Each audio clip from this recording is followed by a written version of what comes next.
En ce qui concerne la question de la vie après la mort, on peut dire qu'il y a 3 types de personnes.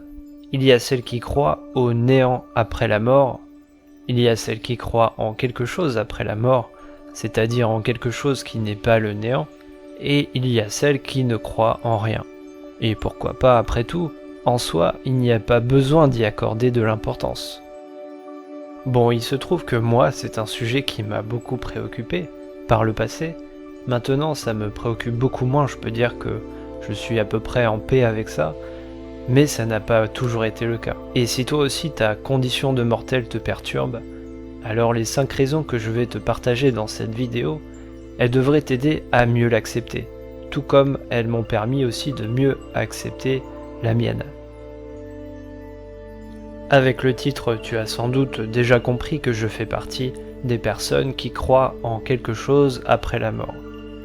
Et je ne parle pas forcément de réincarnation ou de l'ascension de l'âme au ciel ou autre chose de ce style.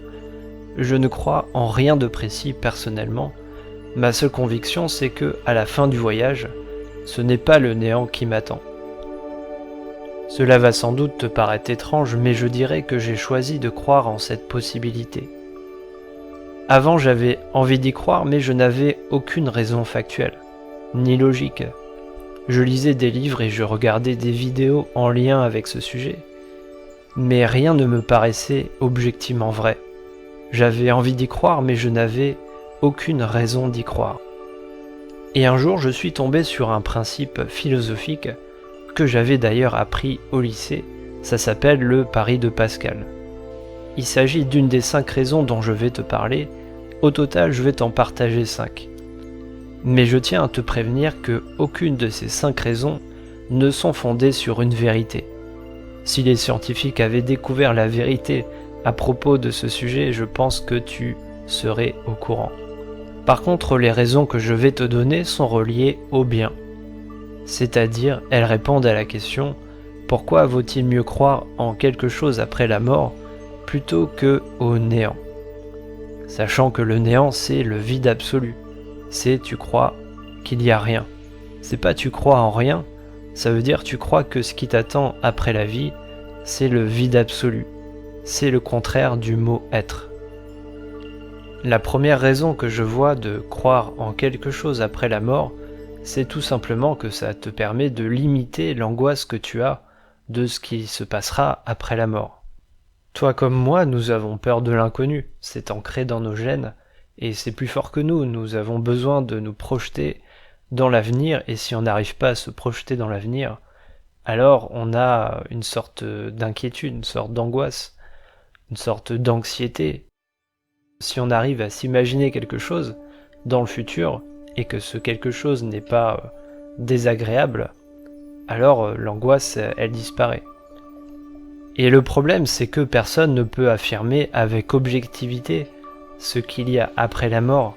Du coup, forcément, c'est un sujet qui est source d'angoisse, car tu ne sais pas à quoi t'attendre, et tu as besoin de t'attendre à quelque chose. Mais tu ne sais pas, donc tu t'inquiètes, tu as une sorte de peur. Et une manière de supprimer cette angoisse, c'est tout simplement de t'attendre à quelque chose que tu ne redoutes pas, de faire preuve d'imagination, et cela t'évitera de générer inutilement du stress. Tu sais à quel point le stress est mauvais pour la santé, aussi bien mentale que physique.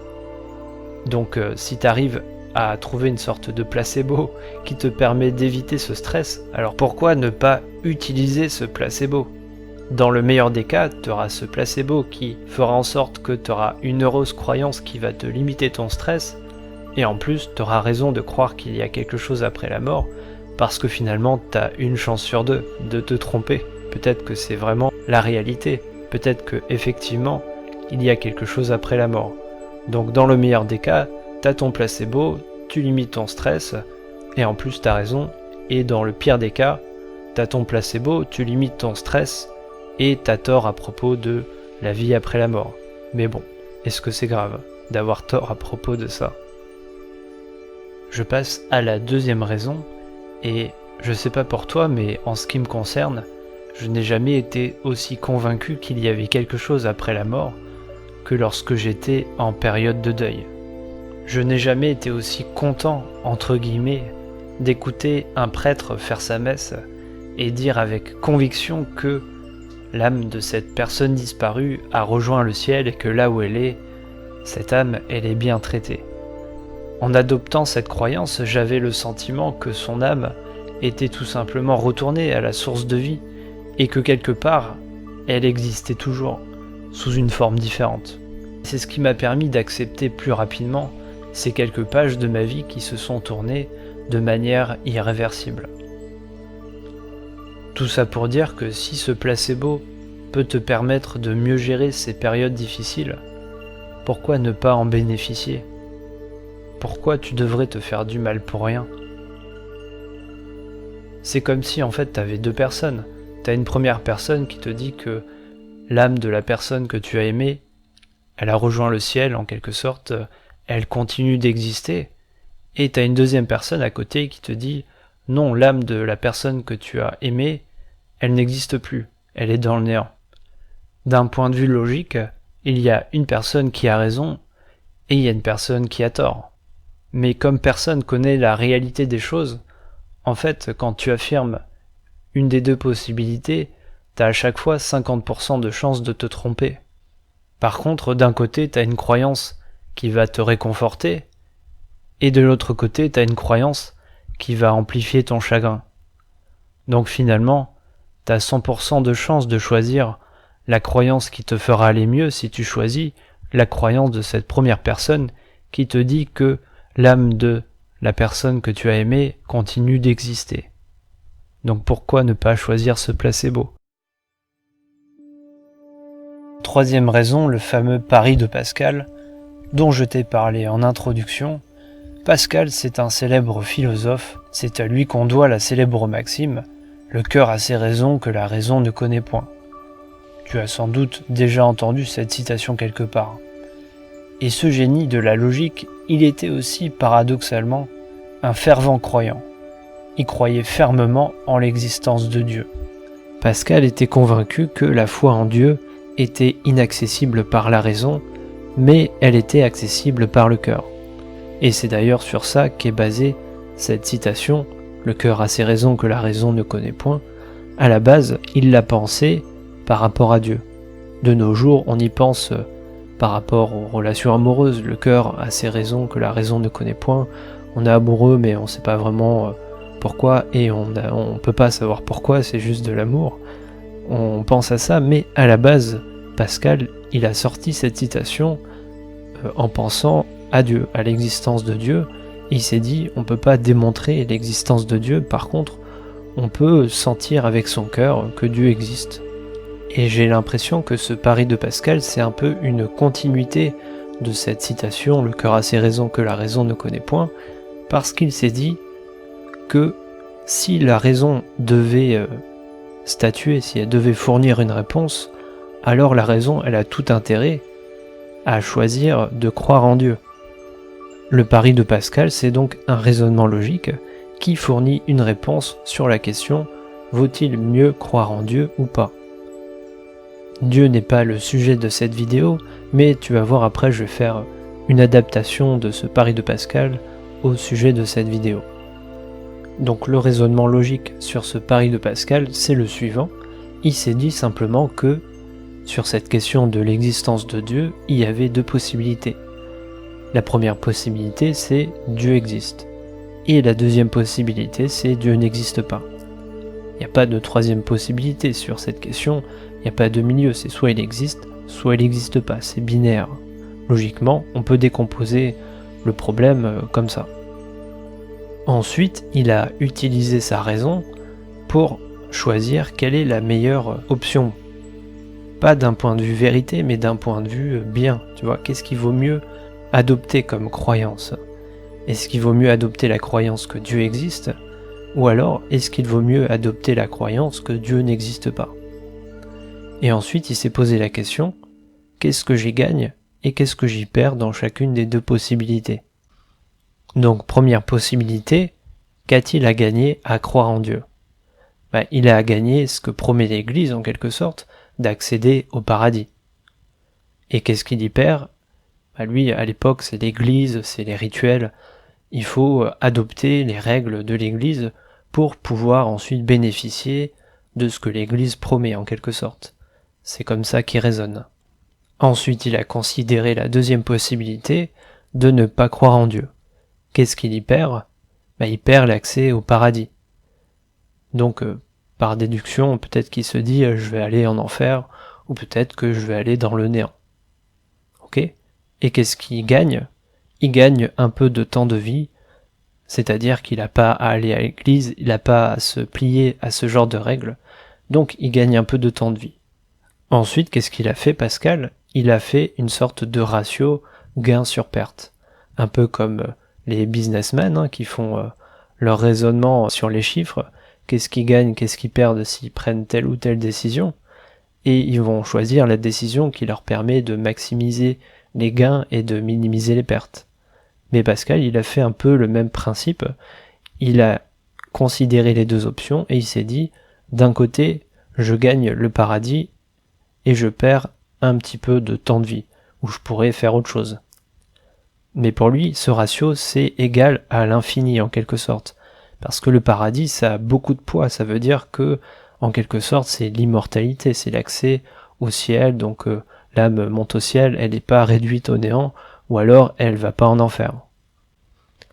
Et ensuite, il a considéré la deuxième possibilité, et il s'est dit, qu'est-ce que je gagne si jamais je choisis de ne pas croire en Dieu ? Je gagne un petit peu de temps de vie pour faire autre chose que aller à l'église, faire ma prière chaque jour, etc. Et qu'est-ce que je perds ?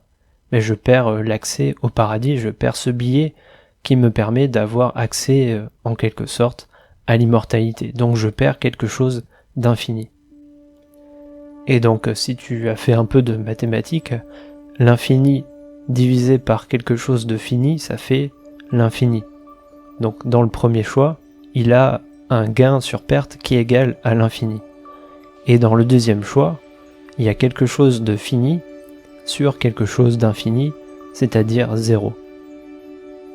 Donc lui, rationnellement, avec sa raison, avec ce raisonnement, il en déduit qu'il vaut mieux croire en Dieu que ne pas croire en Dieu.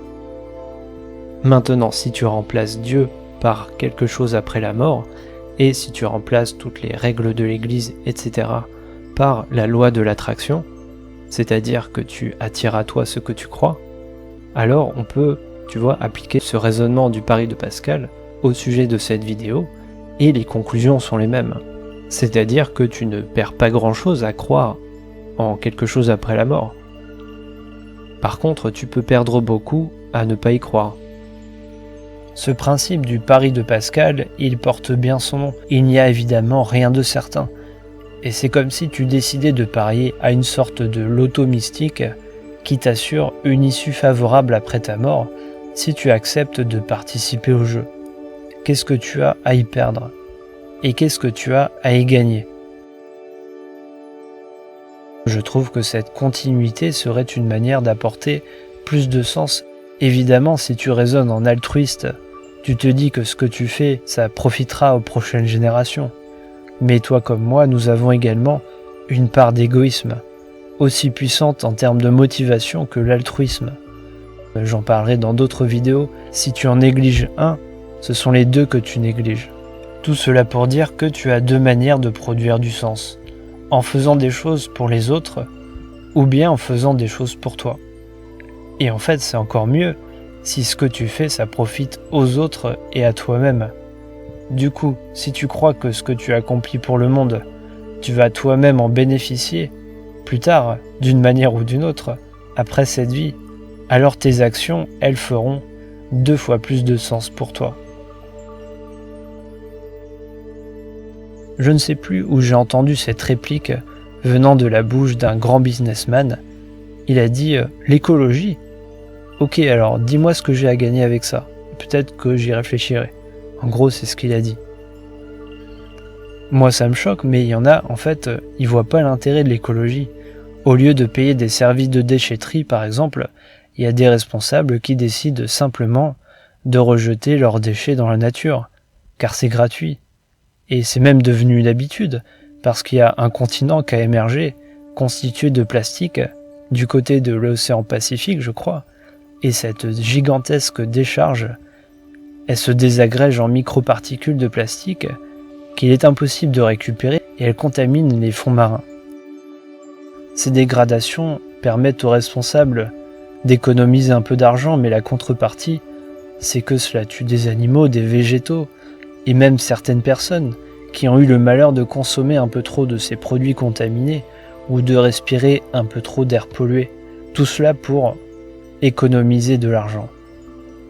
Maintenant, imagine comment serait le monde actuellement si les scientifiques avaient découvert au siècle dernier que la réincarnation existait, par exemple. Est-ce que tu crois que les principaux responsables de ces désastres écologiques auraient agi de la sorte?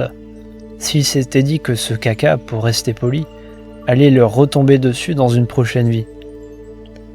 À en juger par leur égoïsme très prononcé qui les a poussés à faire tous ces massacres pour gagner quelques euros, moi je pense qu'il y aurait une partie de ces personnes qui auraient considéré la chose s'ils s'étaient dit que ça allait leur retomber dessus dans des centaines d'années quand ils se réincarneraient.